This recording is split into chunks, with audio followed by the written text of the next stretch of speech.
Desobediência Civil, por Henry David Thoreau. Aceito com entusiasmo o lema: o melhor governo é o que menos governa, e gostaria que ele fosse aplicado mais rápida e sistematicamente. Levado às últimas consequências, este lema significa o seguinte, no que também creio: o melhor governo é o que não governa de modo algum, e, quando os homens estiverem preparados, será esse o tipo de governo que terão. O governo, no melhor dos casos, nada mais é do que um artifício conveniente, mas a maioria dos governos é por vezes uma inconveniência, e todo o governo algum dia acaba por ser inconveniente.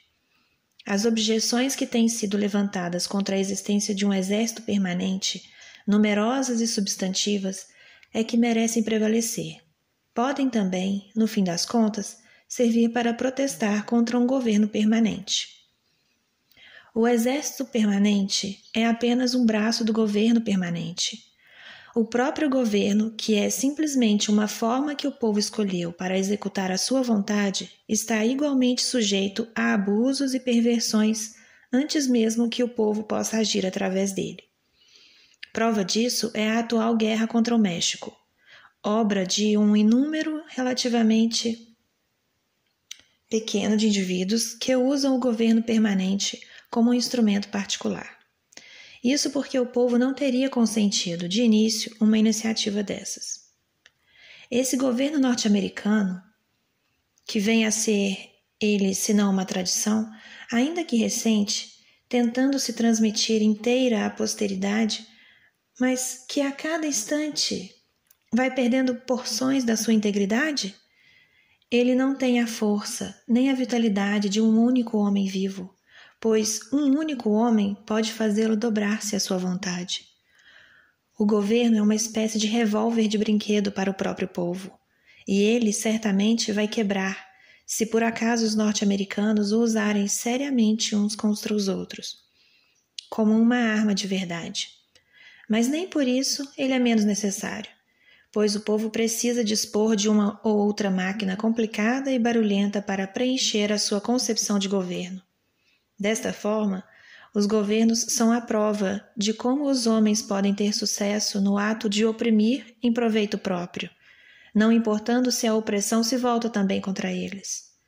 Devemos admitir que ele é excelente. No entanto, este governo em si mesmo nunca estimulou qualquer iniciativa a não ser pela rapidez com que se dispôs a não atrapalhar. Ele não mantém o país livre. Ele não povoa as terras do oeste. Ele não educa. O caráter inerente do povo norte-americano é o responsável por tudo o que temos conseguido fazer. E ele teria conseguido fazer consideravelmente mais se o governo não tivesse sido por vezes um obstáculo. Pois o governo é um artifício através do qual os homens conseguiriam, de bom grado, deixar em paz uns aos outros. E, como já foi dito, a sua conveniência máxima só ocorre quando os governados são minimamente molestados pelos seus governantes. Se não fossem feitos de borracha da Índia, os negócios e o comércio nunca conseguiriam ultrapassar os obstáculos que os legisladores teimam implantar no seu caminho. E se fôssemos julgar estes senhores levando em conta exclusivamente os feitos dos seus atos, esquecendo as suas intenções, eles mereceriam a classificação dada e as punições impostas a essas pessoas nocivas que gostam de obstruir as ferrovias. No entanto, quero me pronunciar em termos práticos como cidadão, distintamente daqueles que se chamam antigovernistas. O que desejo imediatamente é um governo melhor, e não o fim do governo. Se cada homem expressar o tipo de governo capaz de ganhar o seu respeito, estaremos mais próximos de conseguir formá-lo.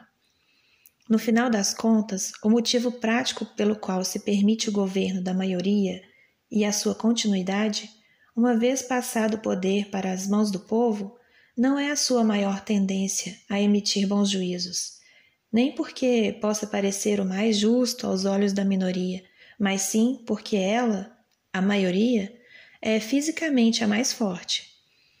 Mas um governo no qual prevalece o mando da maioria em todas as questões não pode ser baseado na justiça.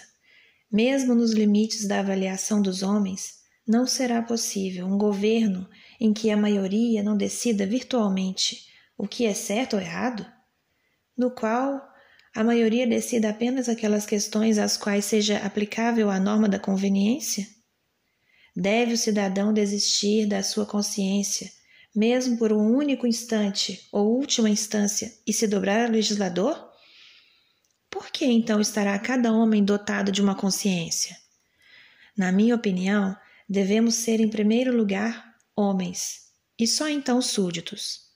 Não é desejável cultivar o respeito às leis no mesmo nível do respeito aos direitos. A única obrigação que tenho direito de assumir é fazer a qualquer momento aquilo que julgo certo. Costuma-se dizer, e com toda razão, que uma corporação não tem consciência, mas uma corporação de homens conscienciosos é uma corporação com consciência.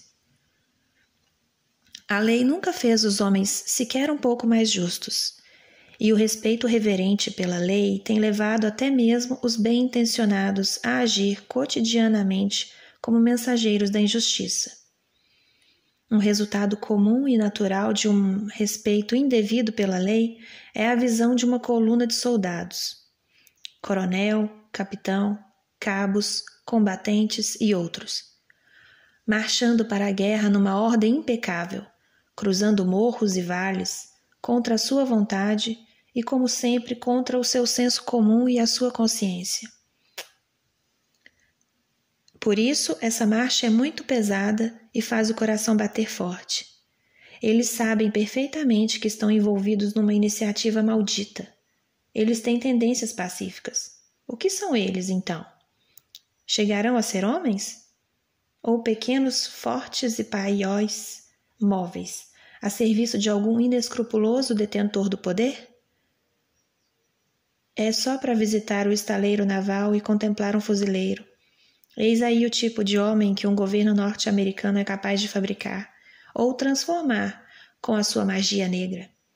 Uma sombra pálida, uma vaga recordação da condição humana, um cadáver de pé e vivo que, no entanto, se poderia considerar enterrado sob armas com acompanhamento fúnebre, embora possa acontecer. Nenhum rufar se ouviu, nenhum silente toque, enquanto seu corpo à muralha levamos.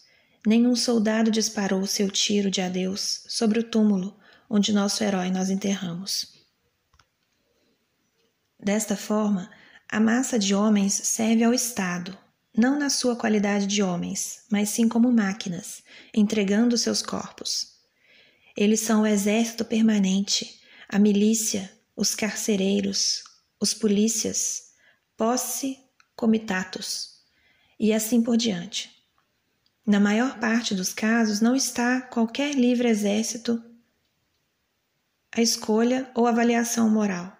Ao contrário, estes homens nivelam-se à madeira, à terra e às pedras, e é bem possível que se consigam fabricar bonecos de madeira com o mesmo valor de homens desse tipo.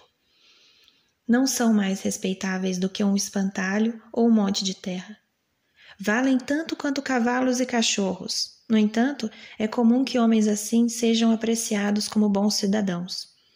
Há outros, como a maioria dos legisladores, políticos, advogados, funcionários e dirigentes, que servem ao Estado principalmente com a cabeça, e é bem provável que eles sirvam tanto ao diabo quanto a Deus, sem intenção, pois raramente se dispõe a fazer distinções morais.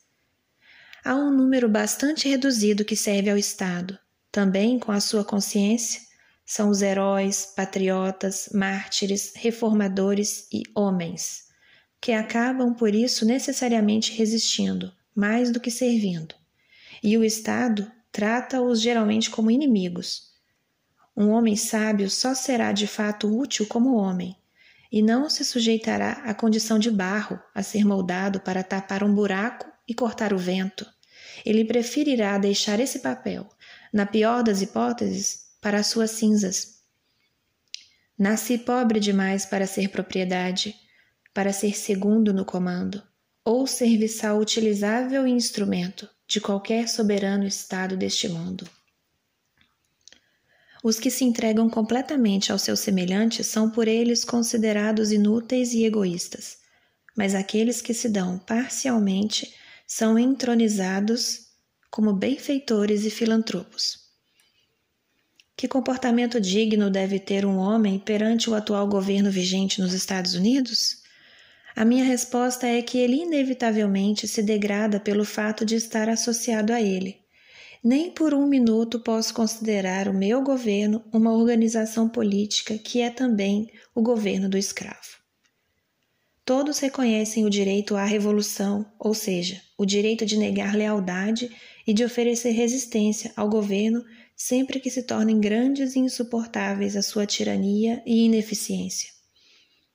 No entanto, quase todos dizem que tal não acontece agora. Consideram, porém, que isso aconteceu em 1775. Se alguém me dissesse que o nosso governo é mau porque estabeleceu certas taxas sobre bens estrangeiros que chegam aos seus portos, o mais provável é que não criasse qualquer caso, pois posso muito bem passar sem eles. Todas as máquinas têm atrito e talvez isso faça com que o bom e o mal se compensem. De qualquer forma, fazer um rebuliço por causa disso é um grande mal. Mas, quando o próprio atrito chega a construir a máquina e vemos a organização da tirania e do roubo, afirmo que devemos repudiar essa máquina. Em outras palavras, quando 1/6 da população de um país que se elegeu como refúgio da liberdade é composto de escravos, e quando todo um país é injustamente assaltado e conquistado por um exército estrangeiro e submetido à lei marcial, devo dizer que não é cedo demais para a rebelião e a revolução dos homens honestos. E esse dever é tão mais urgente pelo fato de que o país assaltado não é o nosso, e pior ainda, que o exército invasor é o nosso.